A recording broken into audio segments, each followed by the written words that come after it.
Ghotki corruption खिलाफ आलमी ॾींहं जे सिलसिले में एंटी करप्शन पुलिस घोटकी पारां अगही रैली कढी वई।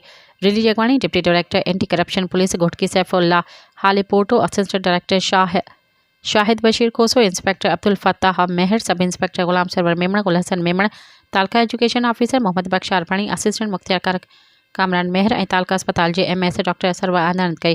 रैली एंटी करप्शन ऑफिस खां A सेक्शन थाणे ताईं कढी वई। इन मौके ते रैली खे ख़िताब कंदे deputy director anti corruption police Ghotki Saifullah Haleporto चयो त करप्शन खिलाफ आलमी ॾींहं जो मक़सदु बदइरानी खिलाफ शऊर उजागर करणु आहे। हुन ॿुधायो त एंटी करप्शन जे सूबाई वज़ीर Sardar Mohammad Bakhsh Mehar, chairman Zulfiqar Ali Shah, director general Imtiaz Abro ऐं सकर रीजन जे डायरेक्टर सूफ़ी अब्दुल हफ़ीज़ चाचड़ जी हिदायतुनि ते सिंध भर में आगाही मुहिम जारी आहे।